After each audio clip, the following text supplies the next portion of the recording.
Chapter 12 of the Miraculous Journey of Edward Tulane. Edward did not have much time to savor the light, for the dog suddenly appeared above him, dark and shaggy, blocking his view.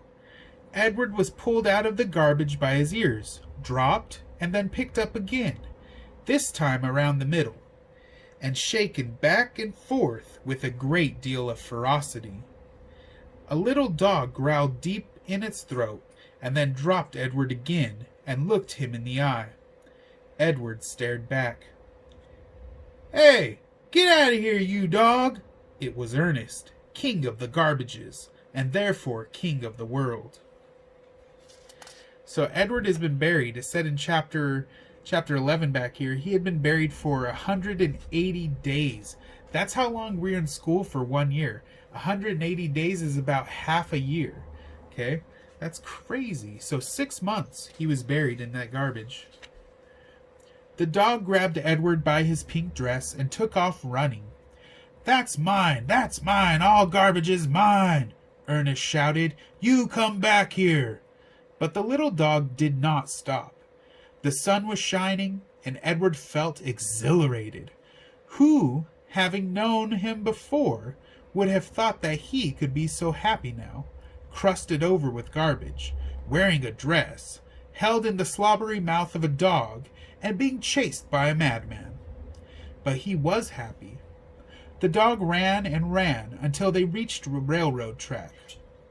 They crossed over the tracks, and there, underneath a scraggly tree, in a circle of bushes, Edward was dropped in front of a large pair of feet.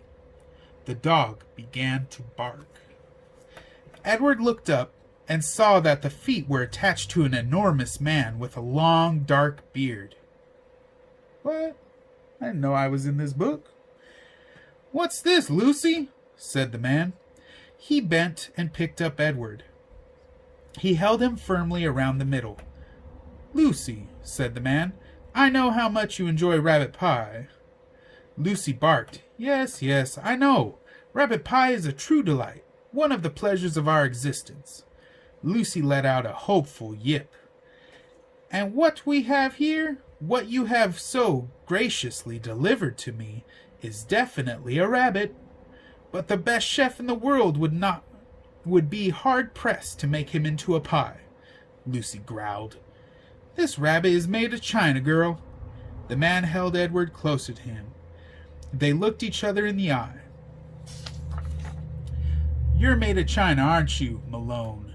He gave Edward a playful shake. "You are some child's toy, am I right? And you have been separated somehow from the child who loves you." Edward felt, again, the sharp pain in his chest. He thought of Abilene. He saw the path leading up to the house on Egypt Street.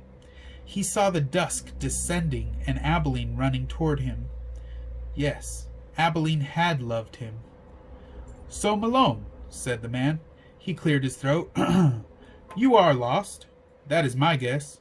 Lucy and I are lost too."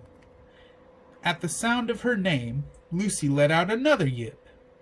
"Perhaps," said the man, "you would like to be lost with us. I have found it much more agreeable to be lost in the company of others. My name is Bull. Lucy, as you may have surmised, is my dog. Would you care to join us?"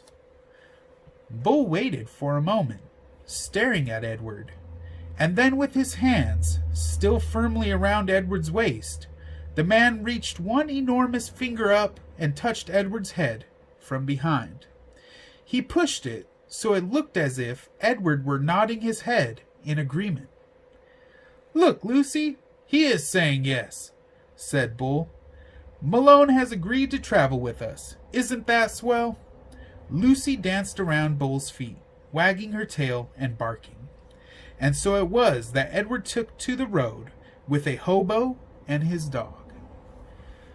All right, so, Edward has already gone through quite a bit in this story. He got thrown off of a ship. He was underwater for months and months, and then he was rescued by a fisherman, and his wife took care of him. Then he was basically stolen from them and sent to the dump. And he's been in the dump for about 6 months. And now this hobo, a homeless man, finds him. Well, actually, his dog finds him.